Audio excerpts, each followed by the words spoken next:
as that would defeat their objective by removing the impetus for political change.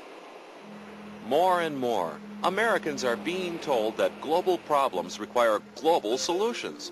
Global solutions meaning UN power. History shows that giving more power to government is exactly the opposite of what those concerned about the environment should champion. The most spectacular examples of environmental destruction are those that took place under state control in the former Soviet Union and in its colonies. And it seems to me that people who are genuinely concerned about environmental protection should understand that the last thing we would want to do if we want to protect the environment is to turn over total power to a political elite that can despoil the environment without sanction. By contrast, the best protectors of the environment are private property owners, simply because they have a vested interest. Thousands of years ago, Aristotle pointed out that which is owned by everyone is equally neglected by all alike. And of course, that principle applies to the question of environmental protection. Obviously, the people who have the greatest interest in preserving the environment are property owners, people who want to develop property to increase its value and transmit it to their own children. Convened under the pretext of saving planet Earth from environmental destruction, the 1992 UN Earth Summit was a major watershed event for the globalist agenda. The summit put governments on notice that major changes were needed in economic agendas and in our institutions of governance. The Earth Summit gathering was designed to give the illusion of planetary democracy at work. Delegates labored over details of language, while the NGOs lobbied outside for tougher measures.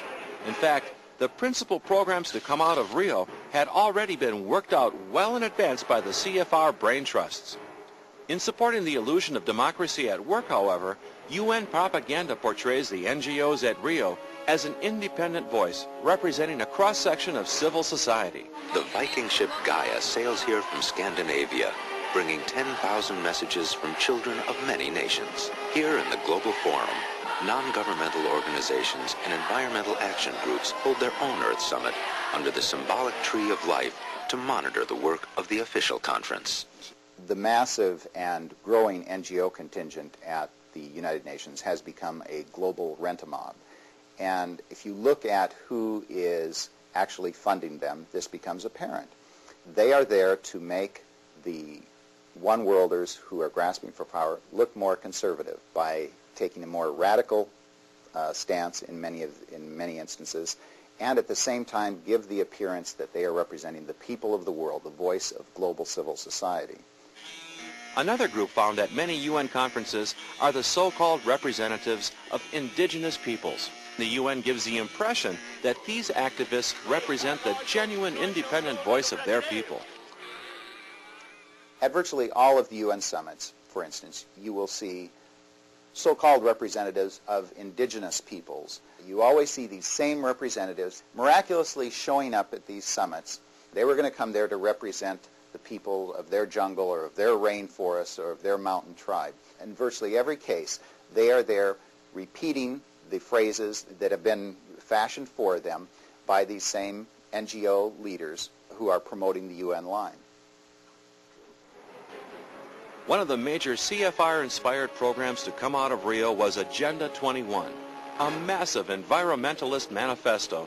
A UN-approved summary notes, effective execution of Agenda 21 will require a profound reorientation of all human societies, unlike anything the world has ever experienced. A major shift in the priorities of both governments and individuals.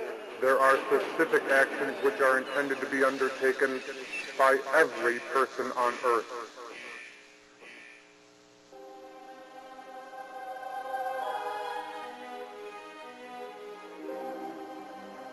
For several decades, globalists developed the idea of a permanent international criminal court with the power to try individuals. At the dawn of the 21st century, the United Nations announced specific plans to implement such a court. Proponents suggested that the demand for an ICC simply welled up in the UN General Assembly.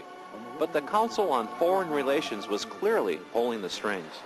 The Council on Foreign Relations hand was very evident in the preparatory meetings for the ICC. I was at the Los Angeles conference, and Ambassador David Sheffer, a member of the Council on Foreign Relations, was the keynote speaker. The chairman of the event there was also a member of the Council on Foreign Relations, as were many of the other prominent people in attendance. In addition, we see that the legal scholars like Richard Falk and others who are putting together the actual documents themselves, hammering out the wording, are also members of the Council on Foreign Relations.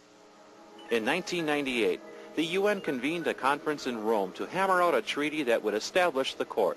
Much like the Nuremberg trials dealt with Nazi officials after World War II, proponents say the ICC will provide an impartial international venue to try tyrants and other assorted threats to world peace.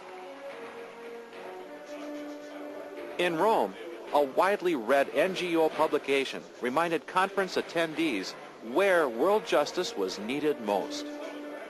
The primary target of condemnation by both the NGOs and the delegates was the United States. The ICC summit turned into a huge Bash America fest. Each day, the official delegates who came to the rostrum, as well as the NGO representatives, denounced the United States, decried us for our supposed violations of human rights, of economic rights, of social injustice. Many of them explicitly stated that they wanted to use the ICC eventually to try U.S. citizens and U.S. officials for these perceived crimes. The final day of the conference would serve as an omen. When the minimal objections of the U.S. were defeated by the rest of the delegates, the entire assembly erupted in a display of anti-American jubilation. In that brief moment, the UN delegates passed judgment. America is the principal, if not the sole, source of evil in the world. All that remained was the sentencing. The resulting 166-page Rome Statute has been submitted to individual nations for ratification. Professor Charles Rice of Notre Dame University School of Law examined the proposal for an ICC.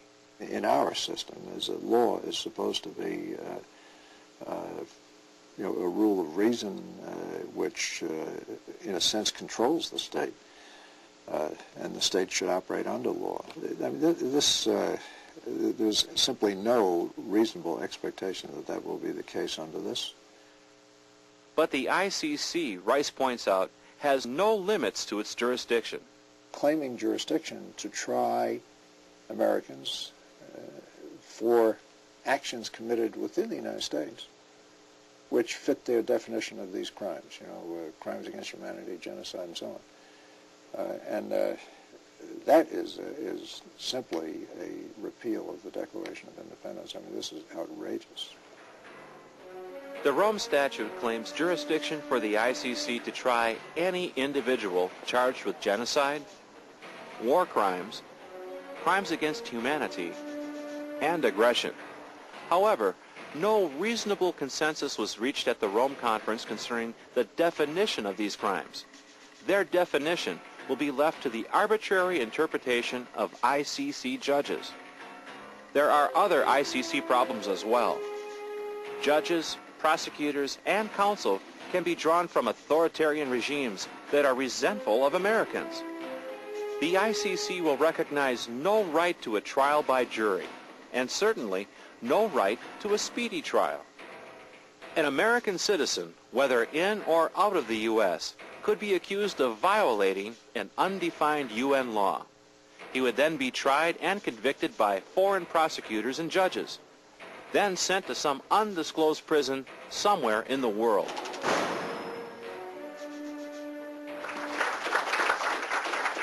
Most important, we should sign and ratify the Treaty for a Permanent International Criminal Court. The majority of ICC supporters in government cannot risk showing their hand so openly. Initially, the Clinton administration objected to some of the provisions of the ICC statute and refused to sign. Political leaders expressed similar reservations. While some of this resistance was genuine, much of it followed a familiar pattern. Many politicians will often conceal